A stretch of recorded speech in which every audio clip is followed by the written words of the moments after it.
And on that note, I will share with you that's part of our strategy is to truly leverage partners. NetApp has a lot of positives, a lot of strengths, but we also welcome partners because there's the power in numbers. We're learning from others, we're exchanging best practices, and we're making an impact on the world. And we are, in fact, collectively trying to be the change we want to see in the world.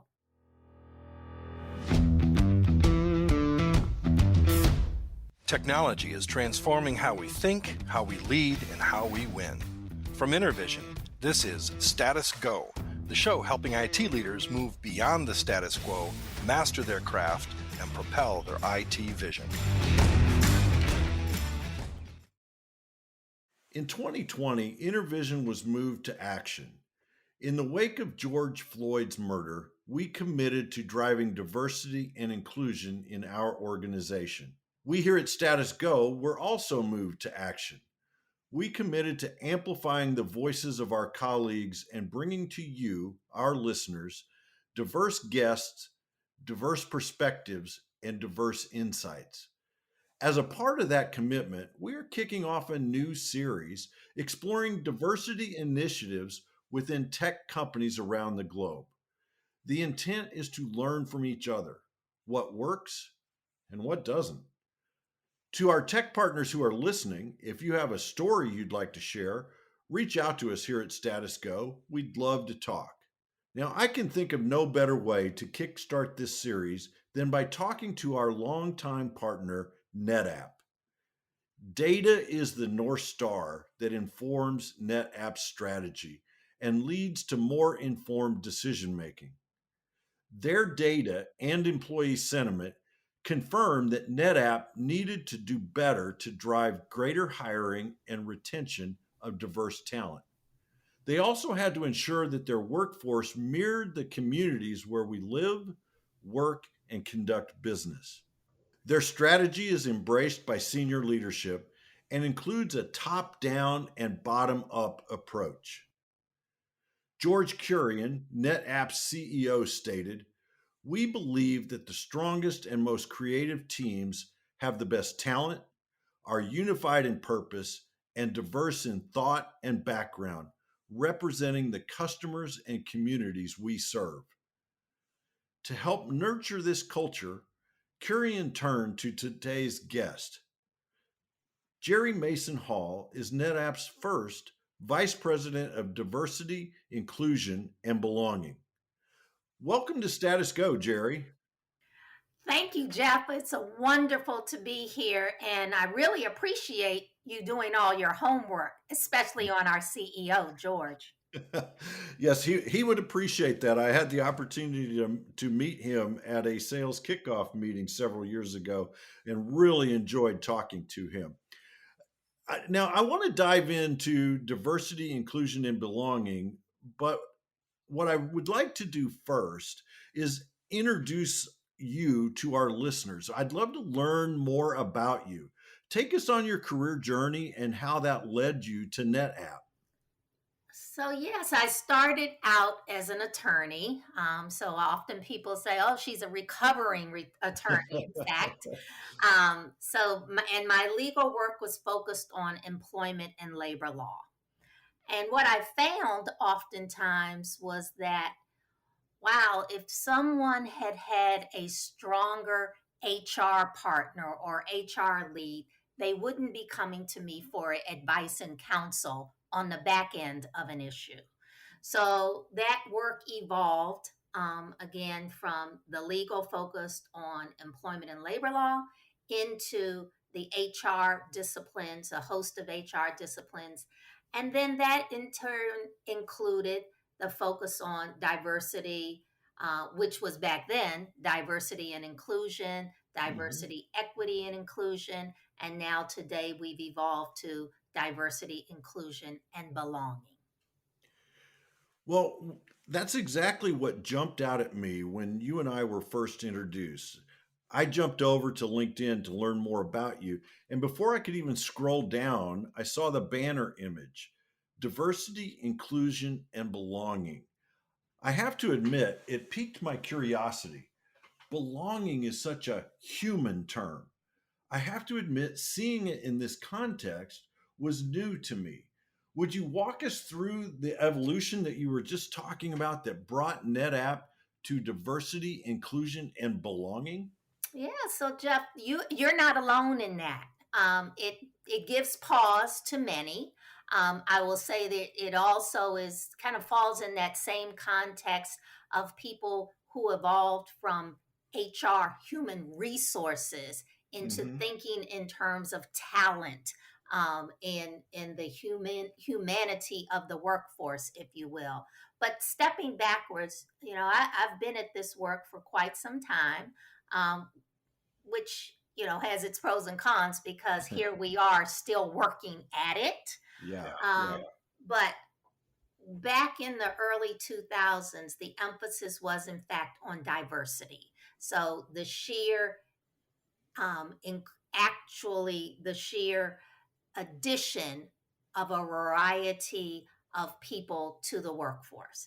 And so that was acknowledging our differences and the value that these differences brought to the workplace. And so, really, the focus again was on just adding more numbers, sheer representation. So, that's the D in our diversity. And then over time, we began to see okay, well, it's not just good enough to bring more women or more racial ethnicity into the workplace, because if you try to force that square peg into a round hole, hmm um, you don't get that return. And so we started focusing on inclusion. So now that I brought these new talents into my workforce, how do I ensure that they feel included? How do I ensure that those who have been here before them do, in fact, welcome with open arms and leverage those differences? So then we began diversity and inclusion, and you saw the titles, in fact, chief diversity officer involved to head of diversity and inclusion. And hmm then over time, we recognize the importance, and I think especially came up with the Me Too movement on equity. And so, are our policies and practices equitable? Are we ensuring that when we have these different members of the team, that there aren't legacy things that are creating inequities across our teams? So now we're talking DEI. hmm Fast forward, and I think this is especially, as you noted, post George Floyd's murder, there was a reset and a revisiting of the work that we're doing. And we all came to the conclusion that not just being welcoming, but how do we enable everyone to thrive in this hmm new way of working, in this new coming together? And that's where we landed on belonging. We want everyone to thrive everywhere and feel like they belong here, that you want to get up in the morning, you want to start your day as a NetApper, and you are, in fact, thriving every day. Well, we're going to talk in a couple of minutes about what are some of the things that you have implemented at NetApp that help create that sense of belonging. Hmm. I find words fascinating, and I find the choice of words even more intriguing. Going back to your LinkedIn profile, it describes you as a thought leader and warrior for diversity. Thought leader, I get. Why warrior? What are you trying to convey to the reader, or in this case, our listeners? Yeah, so that term, actually, people called me that, and I accepted it as a compliment. Uh-huh. But it really does refer to being an experienced soldier or fighter. And hmm this work does entail fighting complacency, fighting old notions, old paradigms. So there is a bit of a battle in this work on a regular basis. But warriors are also if you look at some of the historical descriptions, they're also in service to their communities. Hmm. And so there's a bit of protectionism, but also, again, emphasizing that service. And so it's a balancing for me of fighting for the interest, fighting the old paradigms, fighting again the well, this isn't important, or it's a fad, etc. Hmm. So there's that balancing of fighting and then in service to the greater good.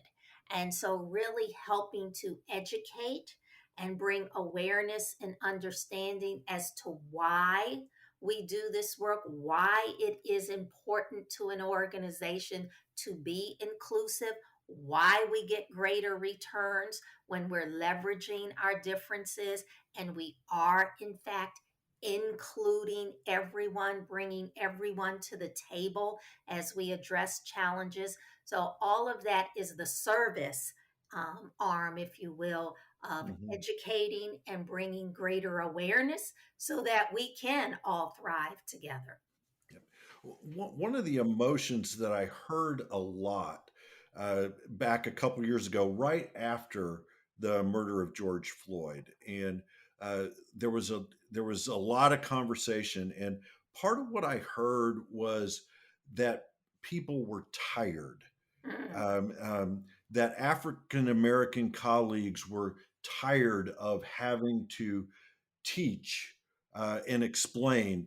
Uh, is that also part of this role of the warrior? Is to help um, give people the energy to tell the stories and help teach what's going on and point out where things could get better? yeah, a bit, but I would think that that reference to being tired was when the individual who is the other on the team is looked to for answers, for Uh, solutions, to be the voice, to always be educating when the majority says, "Oh, I didn't know, I didn't understand." And mhm, so that person who's the other, be they black, be they Latino, be they transgender, mhm, whichever group that is the difference, and they're the one and only, that they yeah. become the voice. And that is fatiguing. I've been that one. I know it well, but it's a choice that I make. Okay, I'm going to take this on and I'm going to lead in this space.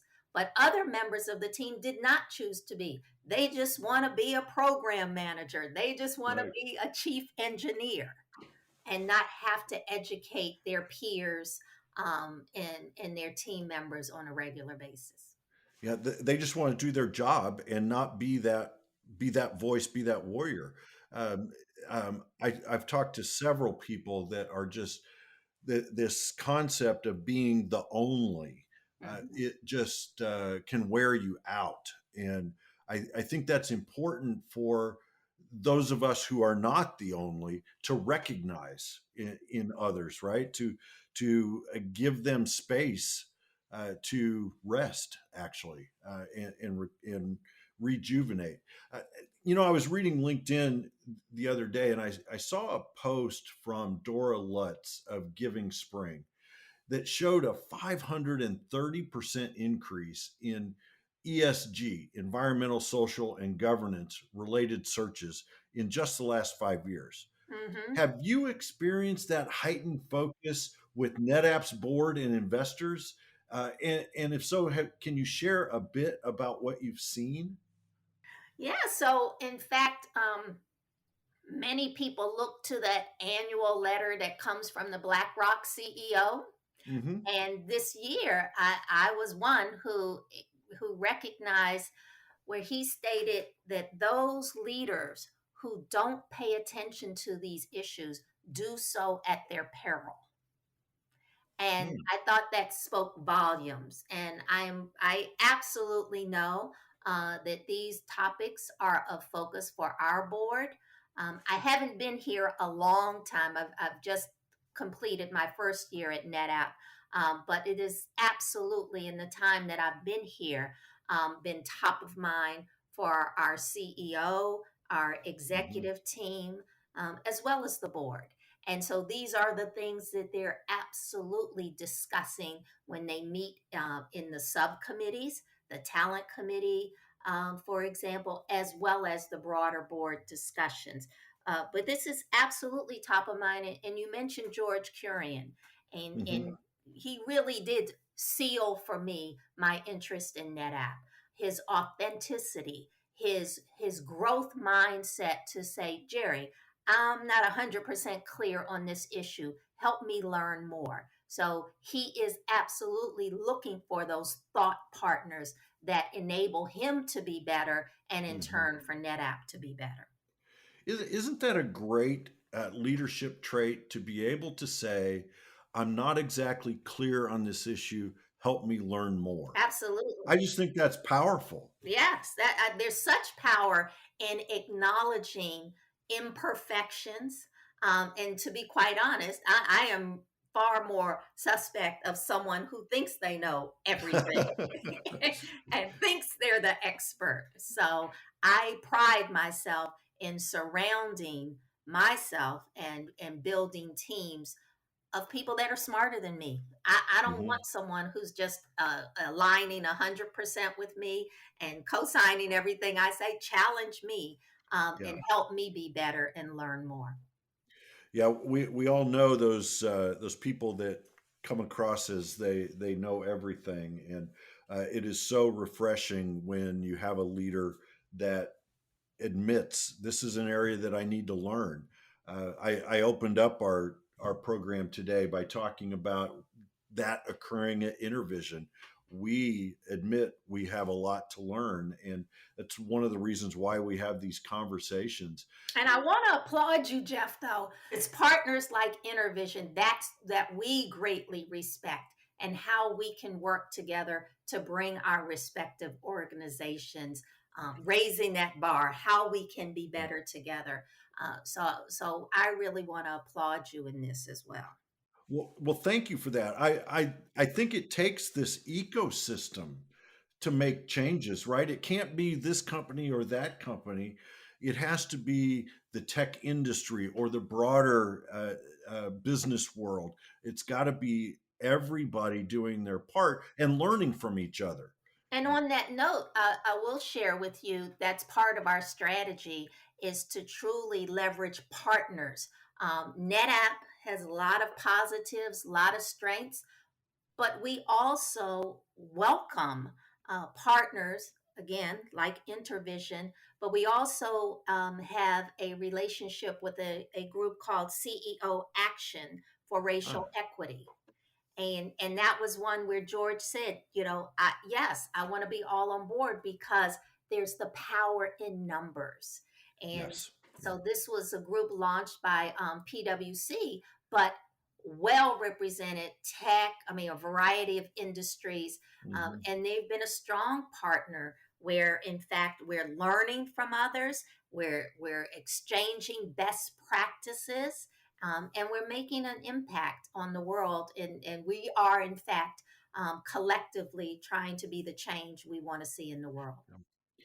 I probably already know the answer to this question, but I'm going to ask it anyway. Are you extending this concept of ecosystem of partnering with people to your customers as well? Yes. I mean, in fact, so a lot of those organizations that we work with, our customers are members as well. And Okay. so there's both and there's partners, there's customers, there's potential customers. Hmm. From my view, everyone's a potential customer. So there's always, I think my sales team would love that, but I Yes, always, I think they would. Yeah. yeah. So because these are matters that resonate. We're all in this world together, and Yes. so those companies that again, be they partners, be they potential customers or current customers, they're navigating these waters just as we are. Some of them are ahead of us on their journey. Some are less mature in this space, and we are absolutely open to exchanging best practices, to learning from one another, and really, raising the bar in the tech industry together. Yeah, I think that's such a great concept, and it brings these to my mind these visuals of arm in arm trying to affect change. Um, One of the things that I'd like to do is to dive into some of the specific work that you've executed at NetApp. Again, a great word choice. How have you helped to embed DI and B into the DNA of NetApp? Well, one of the things that I think you kind of touched on is taking a multi-angled approach, if you will. So, so you have to know your organization, you have to know your culture. And so some organizations are very hierarchical. We are both and so Mhm. it's a top down, bottoms up approach. We are leveraging our executive team. So that's George and his direct reports, leading in this space. Our strategy is that my team, the DINB team, enables the organization, that we're not the ones who are alone doing everything in a vacuum. Mhm. So that's the top down. Then there's the bottoms up. I was thrilled to join NetApp and find the energy at the grassroots levels. And so we had teams of people who were energized, who were doing, there, as I call them, pockets of good, Mhm. just needed a strategy. And so connecting the dots for them. So we have very active grassroots teams who come up with ideas. We already had, for example, our No Meeting Fridays, that started, I think, primarily during the pandemic because of Zoom fatigue, but Yeah. we found it to be a benefit, to have this time to be more focused. Um, those teams have come up with, let's go one step further, and we're going to use our No Meeting Friday to invest in ourselves and make it a learning period of Ah. time. So very orchestrated, learning time, learning space. So things like that, they come out of our grassroots teams, as well as having the strategy from the top down. And the other thing that we did this past year was to refresh our values. So NetApp has we're actually celebrating our 30th year this year coming, and we've been very successful, yet we're still evolving. And so we didn't want to just toss out what got us here, but we refreshed the values to call out some of the areas in which we're evolving. And one of those five values is building belonging. So we've taken the position that every day we make a choice. Every day it's a choice among our leaders, and leaders are at every level, to build belonging within the organization. And what does that look like? That is a choice to be a visible champion of diversity, that's making room for other voices and helping them to be heard.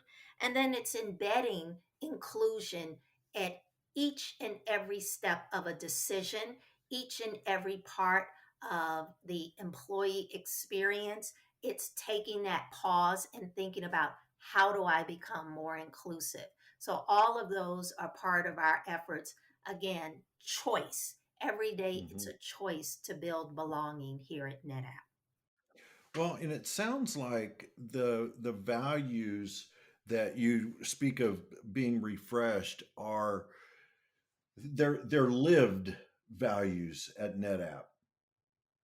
They're just not a list of values that get hung on a wall. It sounds like you're putting them into practice throughout the organization.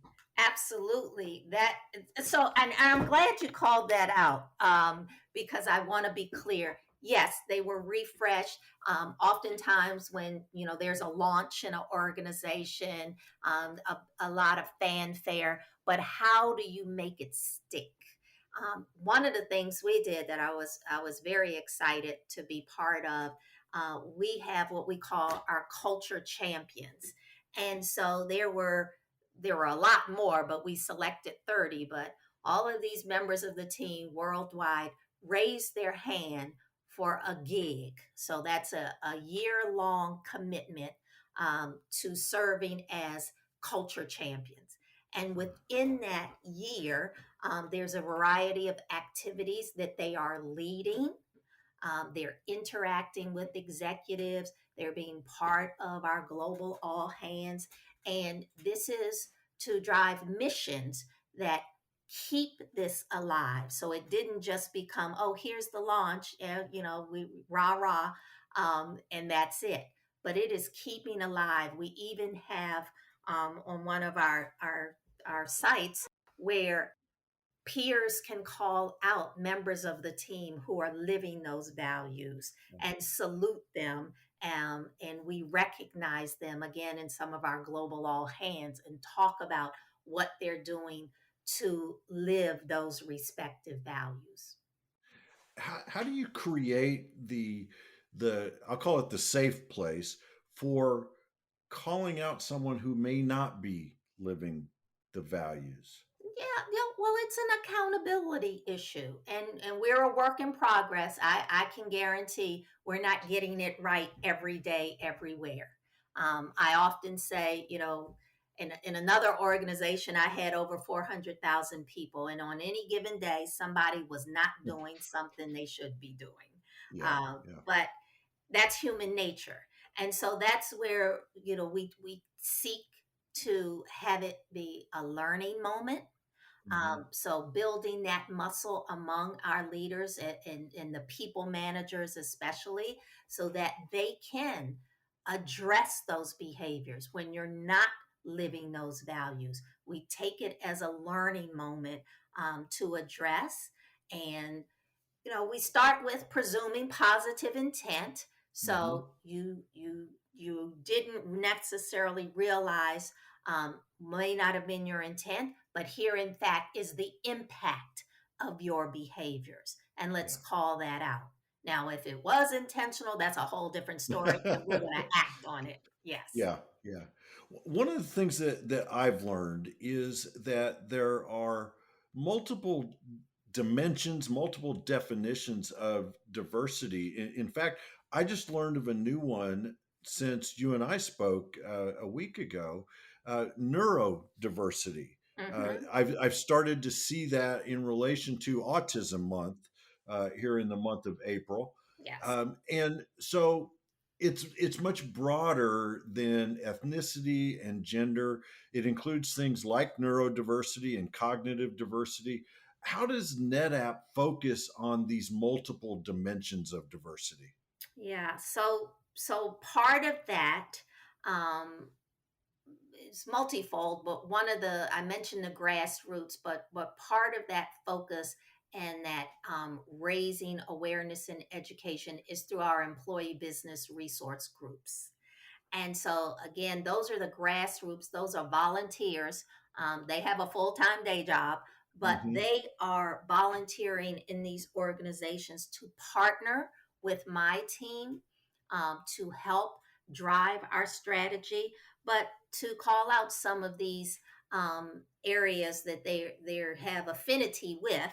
And so, for example, we have NNBT, which is our Blacks in tech organization. We have our veterans group, women. Um, Luna is our Latinos and Hispanics. And then NetAbled is one of our newest, as you mentioned, when we talk about different disabilities. Now, I'm Hmm. especially proud of that one because this is really an evolving area in the workplace. And I'm using place figuratively because we have a hybrid model where we can thrive everywhere. You don't have to be in our San Jose office, for example. But This is still evolving where that stigma of having different abilities, of having disabilities that may not be visible. People tend to feel comfortable accommodating physical disabilities Hmm. now. There was a period of time that was not the case. I was one of the attorneys who actively worked on the Americans with Disabilities Act. That wasn't always the case. But now, this evolving respect for those who are challenged, and including mental illness. We are now more sensitive, mindful, more Hmm. empathetic, and that's an emerging area in the workplace. Yeah, I think as it you were talking earlier, the evolution of going from diversity to diversity and equity, diversity, equity, and inclusion, and now diversity, equity, and inclusion and belonging. Hmm. I think our view of these dimensions of diversity is changing as well. Now, before we wrap up, I do want to talk a little bit about results. Yeah, You've been at NetApp for just over a year. I'd love to know what you've seen. As we said in the opening, data is the North Star that's for right. NetApp. What have been some of the results? Yeah, we are data specialists. So we regularly review our data. We that then informs what changes we make. So we started out this year as in despite acknowledging there are many, many dimensions of difference, and we are working to be inclusive across the board with all those differences. We did set specific goals around gender. So, our aspiration to have gender balance in the organization, and we measure and report that monthly with an eye towards an annual overall goal that Mhm. will lead to our ultimate ambition of gender balance. Similarly, we have underrepresented groups as defined here in the US around Blacks, Latinos, Native Americans in particular. And so we set goals to increase that representation and report regularly. That said, we've made the progress for this year uh, with respect to those underrepresented groups. We have made progress in hiring, especially around women and at the VP level, especially because we know the importance of role modeling in the Right. organization. And we still have a lot more work to do to retain women. The market is hot right now. There's a very aggressive talent market, and we're all competing for that talent, especially in the tech industry. And so, despite what you're hearing about the great resignation, there is a lot of hiring going on. And that's the work that we have to continue to retain our team members in order to build those numbers.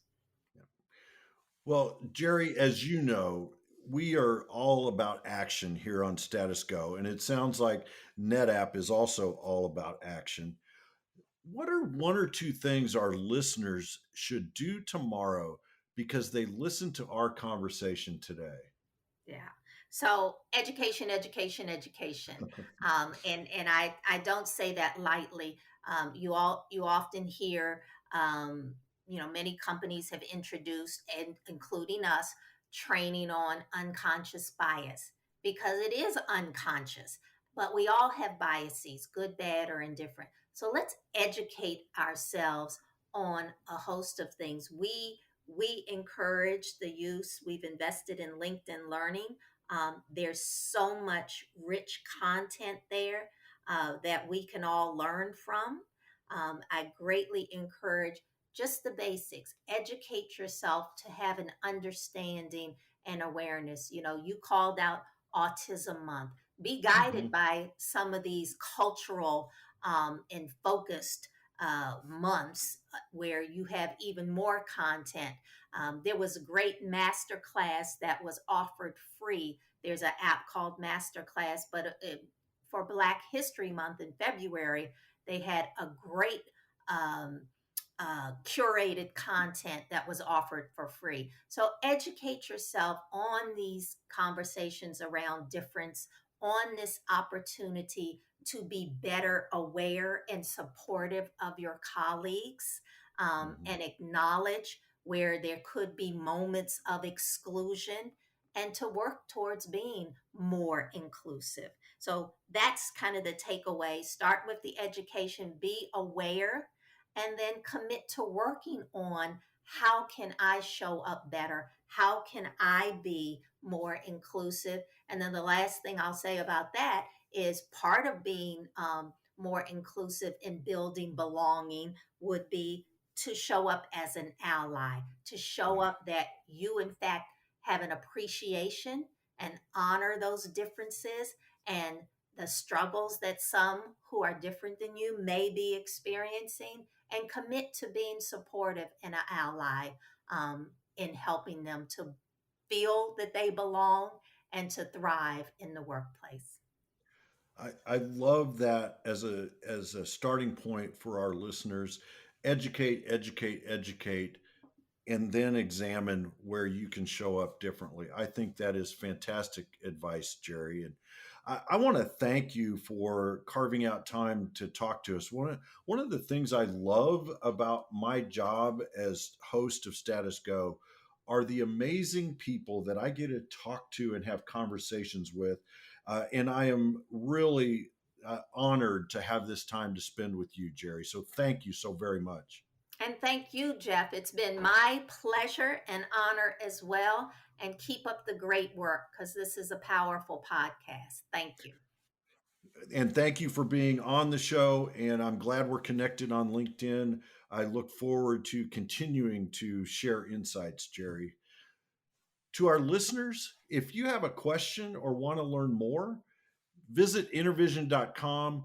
The show notes will provide links and contact information. This is Jeff Tunn for Gerri Mason Hall. Thank you very much for listening. You've been listening to the Status Go podcast. You can subscribe on iTunes or get more information at intervision.com. If you'd like to contribute to the conversation, find Intervision on Facebook, LinkedIn, or Twitter. Thank you for listening. Until next time.